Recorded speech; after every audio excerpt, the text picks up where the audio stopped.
One of the things that I like to do after finishing a really good show, after you finish a really good show, you have this feeling of a void, and you don't know what to do with yourself. And this void, watching the economic Fox Girls show known as Spice and Wolf. And after I finished it, I went to The Wired, found a show called CanoCon, and yeah, let's say that it was a totally different show. Problem is, I went searching for something with a single element, being the Fox Girl, and went under the assumption that any show that had that one element would be enough to fill the void alone. I was wrong. One of the biggest voids that I've ever had was when I finished a show called Clannad Afterstory. And there are a lot of people out there that will tell you that if you're suffering from the void after watching Afterstory, that you should probably go and watch a show that's similar to it, like Air, Canon 2006, or Angel Beats. And so, ladies, gentlemen, and others, my name is Arcada, and welcome to Glass Reflection today, the direct-to-anime story from Key, Angel Beats. Let's jam. Taking place in some sort of purgatory high school, Angel Beats starts off with our main character Otonashi waking up in the middle of a battle between an angel and what seems to be a human-run organization with military-grade weapons known as the SSS. What he doesn't know is A, where he is, which leads to his death. Oh yeah, you remember that purgatory thing that I mentioned earlier? Yeah, you can't die here. But you'd be surprised what you can live through! The majority of the show continues to follow Otonashi as he tries to remember who he is, and also him trying to learn more about this purgatory that he now exists in, as well as the people that inhabit it. From the arrogant SSS leader and her subordinates, to the mysterious angel who, for some reason, everyone seems to fear. All of these many intriguing elements make this setup of Angel Beats so interesting. Which is a shame, because then the show decides to fail horribly. To me, Angel Beats seems to fail for one of the same reasons that Air does, in that it tries to accomplish so many things in such a itty-bitty little time space. The show is only 13 episodes long, and the cast is extremely largely inconsistent, seeming to pull out a major plot twist by the end of every single episode that does nothing but lose its impact after the first couple of times, and what you're left with is a slowly developing complex mess by the end of it. To its credit, it could have been a lot worse, and most of the plot ended up being held together with fairly well-executed amounts of comedy with sprinkles of mystery. But let's be honest here, a story from Key is not supposed to be known for its comedy. It's supposed to be filled with drama, sadness, and emotional heartache. Something that Angel Beats seems to botch with its horrible pacing. What exists of the romance is caught in a largely really take hold until the final few episodes, by which point the whole triangle itself seems to disappear like it never existed.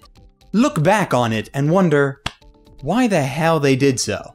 Focus on only one member of the show's very large cast, and it honestly makes me feel like everything would have worked out much better as a character of the week show instead of the high school-based supernatural comedy mystery that it turned out to be. And of course it takes place in a high school because apparently nothing exists in Japan outside of high school because Oh wait!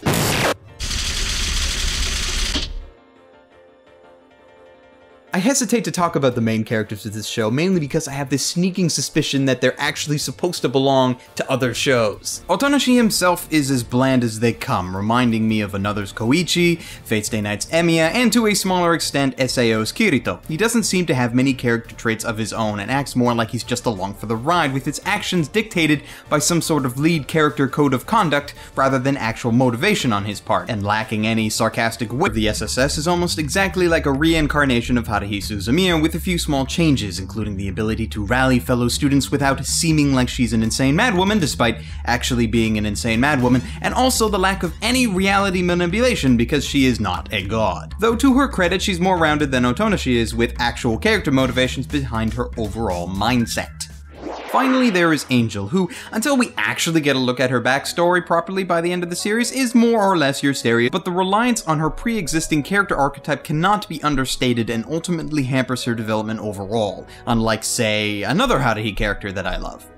Lastly, there is the troupe of supporting characters that fill out the show who honestly are all way better than our main characters. When the mains fail, the supporting cast of red shirts picks up a lot of the slack, without which a very large chunk of the entire show would be a lost cause. Well, more than it already is at any rate. The supporting characters are also responsible for much of the comedy that makes any individual episode enjoyable. On top of this, when the show decides to do one of those well-written character-focused episodes, it's one of the supporting characters that takes the spotlight, which overall made Angel Beats a much better show.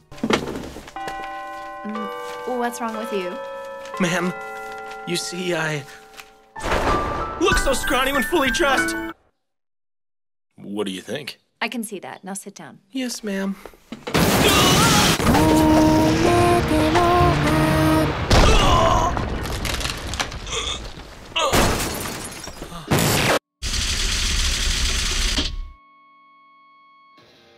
Is mainly because Angel Beats has absolutely nothing to do with it. Though the story was indeed written by Key, the animation was not done by Kyoto Ani, and instead done by PA Works. The studio responsible for shows like are rather superb, but when you inevitably end up comparing it to the other Key works from Kyoto Animation, it seems slightly disappointing at times. It doesn't help that the character designs end up being largely inconsistent throughout the show. Thankfully though, it has enough polish on everything so that it's not as noticeable as it could have been, for which I am very grateful.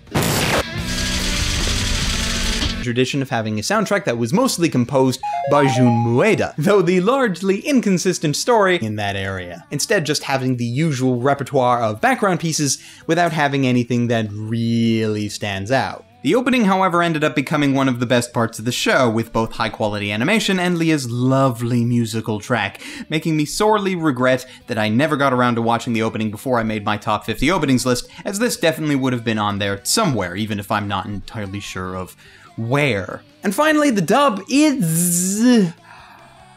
well, it's passable, but it's not my choice personally. The voices, for the most part, make me feel either like the characters are way more boring than they actually are, which, considering the characters we're talking about, might actually be considered an achievement, or make them sound completely different than the character that I perceive. Like, I realize for the most part that English dubs are made for American audiences, and as such, they have changes to facilitate that. But I usually never find that to be a problem, as with most dubs that I watch, the nationalities of all the characters are kept fairly neutral, except when you have a character from Osaka because they will all inevitably have a southern accent for some reason. But the voices in Angel Beats really do make it sound like the characters are American, which annoyed me to an extent. I will, however, give shoutouts to the performances of Hilary Hagg for being what I feel to be the most true-to-character performance in the whole show, as well as Lucy Christian for a brief but powerful performance in the early episodes. As for the rest of them, well, let's just say I am still waiting on a Stephen Foster dub that I actually enjoy.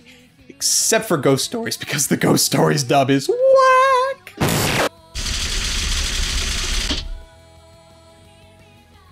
I don't feel like I should be calling Angel Beats bad per se, because it recovers enough from a lot of the place and the pacing has been shot to hell. Honestly, this show needs more episodes. Not a sequel, mind you. The story is done, it's played out, and a sequel would only make things worse. But it really needed to be like twice the length that it actually was in order to fully flesh everything out, and that was just something that it never nowhere near Canon 06 and Clannad. Because emotion without purpose or reasoning means nothing to me. I cried for both Canon and Clannad because of the hardships that occurred of any real interest. And that's why even the ending failed to me, forgetting about the massive plot hole that was somehow shoehorned in there to make the emotional roller coaster exist in the first place. Enjoyment, which, after letting it die and spend an undetermined amount of time in a high school purgatory before being obliterated, has me awarding Angel Beats with a very gracious score of 7.5 out of 10, and a recommendation to stream this show when they live in the United States. You can also buy Angel Beats on DVD or Blu-ray, as it has been licensed and is available from Sentai Filmworks. For alternate anime recommendations, I point you to the aptly recommended Canon 2006, as well as the show known as Haibane Renmei, both of which have superb character development and similar themes. And with that, I leave you. Until next time, ladies, gentlemen, and others, stay frosty.